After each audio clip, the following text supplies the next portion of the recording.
नवविहार के खूबसूरत और चमकते मोहल्ले में स्थित सेंट मेरियन कॉलेज का नाम शहर भर में पहचान बना चुका था। कॉलेज का माहौल हमेशा कुछ खास दिखावा और रंगीनता से भरा रहता। नई फैशन, महंगे परिधान और चमकदार कारें यहाँ की पहचान थीं। हर सुबह कॉलेज के गेट पर नई नई शान शौकत की झलकियां दिखती और छात्र छात्राएं अपने अपने अंदाज में एक दूसरे से आगे निकलने की जद्दोजहद करते दिखते। उसी सुबह सैकड़ों लोगों की निगाहें एक ही कार पर अटकीं।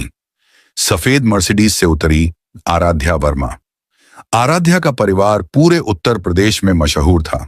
उनके पिता विक्रम वर्मा बड़े उद्यमी और उद्योगपति थे। आराध्या की हाव भाव में शान थी। कपड़ों का चयन हमेशा उम्दा डिजाइनर वस्त्रों का होता और हर कोई उसकी तारीफ करता। लड़कियां उसकी नकल करती, लड़के उसकी ओर आकर्षित होते। कॉलेज की कड़क आभा और चमक में आराध्या अपने आप को रानी समझती थी। उसे अक्सर लगता कि लोगों की दुनिया उसी के इर्द गिर्द घूमती है। उसी दिन एक साधारण सा लम्हा था जिसने सब कुछ बदलने की कगार पर खड़ा कर दिया। कॉलेज के मुख्य द्वार से एक युवक धीमी चाल में आया।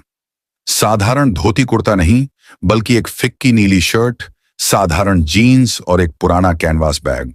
चेहरा साधारण था, पर आंखों में एक अलग शांति और गंभीरता झलक रही थी। उसका नाम था अद्वैत रॉय। अद्वैत का अंदाज न चकाचौंध भरा था और न दिखावटी। वह शांत, सहज और आत्मकेंद्रित था। पहली क्लास में प्रोफेसर ने ग्रुप प्रोजेक्ट के लिए टीम बनवाते हुए कहा कि हर किसी को किसी न किसी समूह में शामिल होना पड़ेगा। किस्मत ने ऐसा खेल देखा कि आराध्या और अद्वैत एक ही समूह में आ गए। आराध्या ने जब अद्वैत को नजदीक से देखा तो हंसते हुए अपनी सहेली से कहा, ऐसे लोग भी यहां पढ़ते हैं?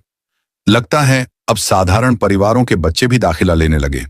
उसकी आवाज में तंज और कुछ घमंड झलक रहा था। अद्वैत ने बिना किसी दिखावे के शांत स्वर में कहा, प्रोजेक्ट की समय सीमा नजदीक है, इसलिए बेकार की बातें काम का समय नहीं ले सकती। उसका यह संयमित जवाब आराध्या को अजीब लगा। उसे पहले कभी ऐसा सामना नहीं हुआ था। कोई उसकी बाहरी शान से प्रभावित न हो रहा था। आराध्या ने ठान लिया कि वह इस साधारण अद्वैत को सबके सामने छोटा कर देगी। समूह की बैठकें शुरू हुईं। आराध्या छोटी छोटी बातों पर चुभने वाले ताने देती। उसके लिए सब कुछ दिखने और दिखाने का सवाल था। अद्वैत की बातें कम और सारभूत होती। वह काम में धैर्य और सूझबूझ से जुटा रहता।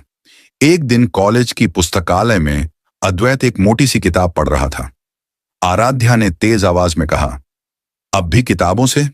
टैबलेट क्यों नहीं लेते? समय के साथ चलो। अद्वैत ने आंखें किताब से हटाए बिना मुस्कुराकर कहा, ज्ञान का माध्यम बदल सकता